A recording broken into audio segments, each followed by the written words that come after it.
All right, hi again. It's time for round two of the vlog series here with Mr. 365. Today I'm going to talk to you a little bit about some tips and tricks as you're getting started on your journey. Um, I know some of you Fitblers have been at this for longer than I have, and um, I hope you'll at least get something out of this. But this is really talking to the folks that are just getting started on their journeys. I started mine August 1st, 2009 with a goal of being in shape, healthy, and happy with myself by my 30th birthday, which is March 11th next year. So we'll come back to that little bit of information a couple times throughout the course of this. But I just wanted to throw that out there.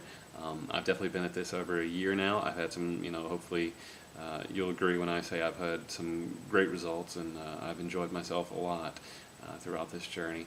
And I think that the 5 things that I'm about to talk to you about are really why I've had so much success and why this has gone so smoothly and why I've enjoyed this so much. So without further ado, first up, the 80-20 rule. 80% of your results are going to come from your diet.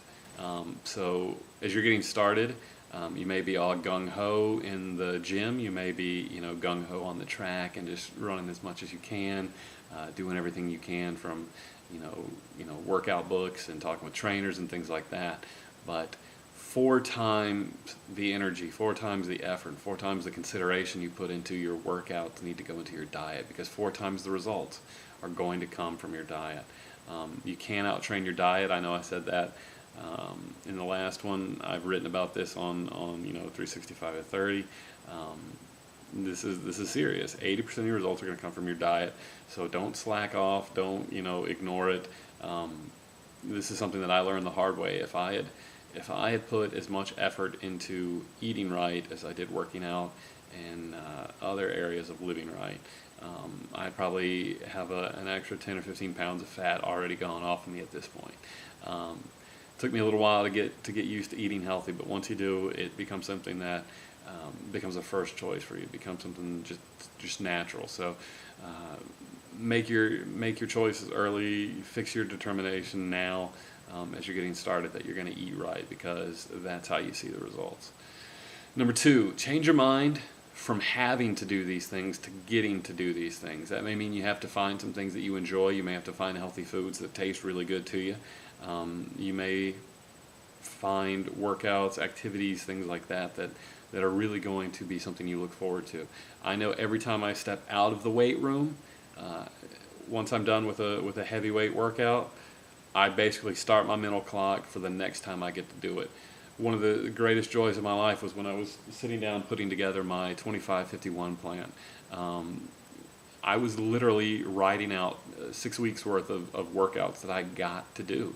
Not have to do. I don't have to do any of these things. I could sleep in one morning, but I get to do these things. So you need to find tasks, tools, diet, whatever it is. You need to find things you get to do, because we all know our lives are filled with things we have to do. You have to get up, you have to go to work, you have to brush your teeth, you have to take showers every day. You have to do so many things in your life.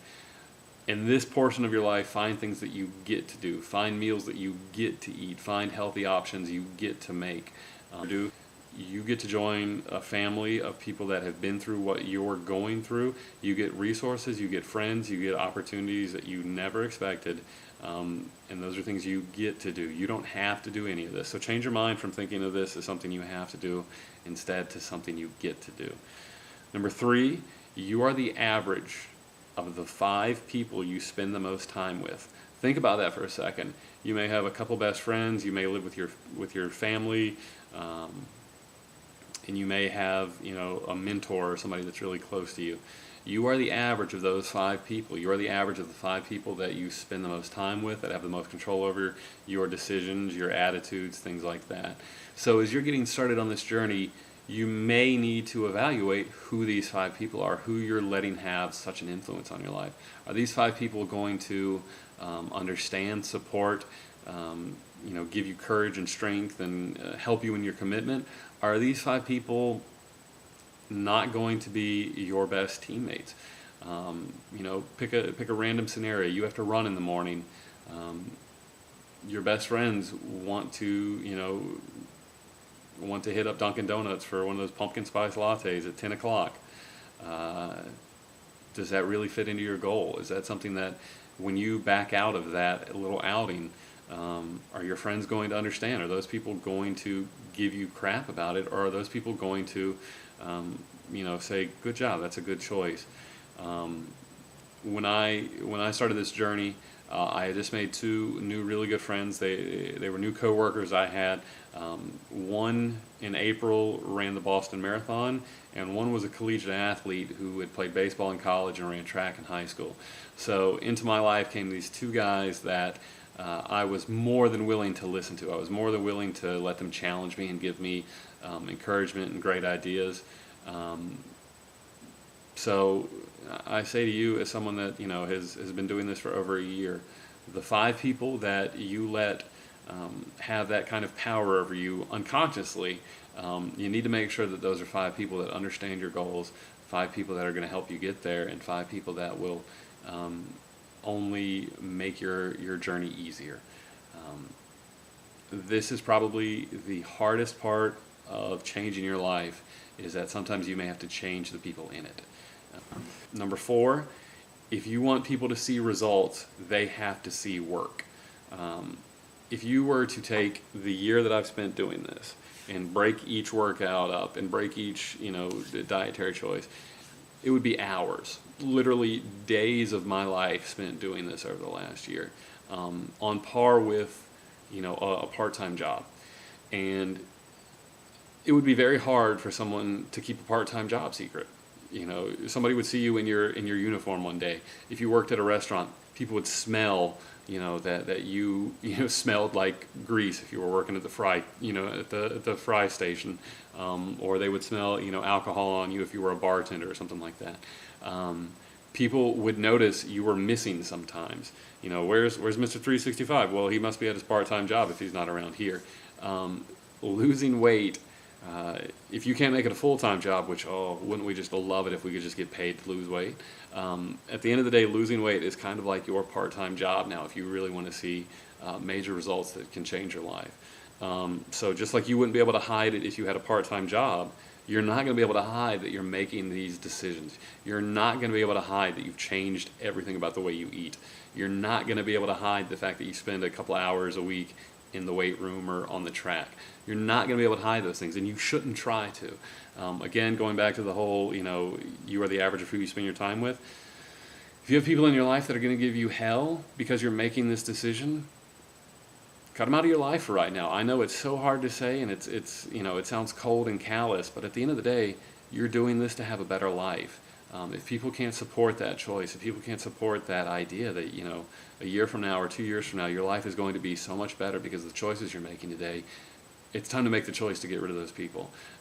So people need to see your work if you want them to see your results. Because at the end of the day, that's what this is. This is work. This is hard work. This is not easy. This is not something you can approach lightly. And then finally, set goals for yourself. Make sure that you have some kind of roadmap or pathway or something that you can find your way on. In grad school, we learned about SMART goals: specific, measurable, attainable, relevant, and time-bound. For me, pretty much every goal I have fits that category. Specific. I knew I wanted to get down to at least 225 pounds. I've since updated it to now I'd like to get down to 200 pounds. I know exactly how much weight I'm trying to lose. Right now I'm doing my 365 workouts. I will get to 365 workouts by my 30th birthday. I'm doing my 25-51 challenge right now. My goal is specifically to run a 5K in under 25 minutes and 51 seconds. All of these things are goals that I can work towards. All of these things are specific so that I'll know at the end of the day, did I make it or did I not? Have I taken enough steps to make it? Have I not? Measurable. I started at over 340 pounds. My goal is 225 for starters, 200 for that ultimate goal weight. So, I knew exactly what I was setting myself up for. Attainable. Back in August last year, it didn't seem quite as attainable as it does right now, but it was very realistic, and then I was giving myself 19 months to lose 125 pounds or 115 pounds. When you set an attainable goal, you can find ways of breaking it down into realistic and attainable processes. At the end of the day, if I don't get down to 200 by my 30th birthday, I'm not going to throw my hands in the air and say, well, this was a waste of time. I guess I'll just go back to drinking a gallon of milk a day and eating candy bars whenever I wanted to. No. If I get close to 200 pounds, if on my 30th birthday I'm still 215 or even 220, okay, I've added 10 years, 15 years to my life. We'll find a way to get those last 8, 10, 15 pounds. But if I had started and said, I want to be 200 pounds by my 29th birthday, if I had given myself 7 months instead of 19 months, it would have been a much different 29th birthday celebration than it was.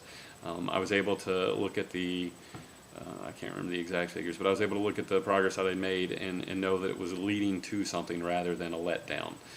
So make sure you're setting SMART goals as you're getting started. So those are my five tips for you as you're getting started, or even if you're midway through your journey. We'll close this with a prayer, and I say this: I pray and I hope that you know who you're doing this for and you know why you're doing this. If you're doing this for anybody but you, the person on the other side of this screen, if you're doing this for anybody but you yourself, you're doing this for the wrong reason. And if you really want serious results, and if you really want to put in hard work, it's got to be for you, and it's got to be to have a healthier life. So my prayer today is that if you haven't already, you've sat down and you've thought about why you're doing this and who you're doing it for.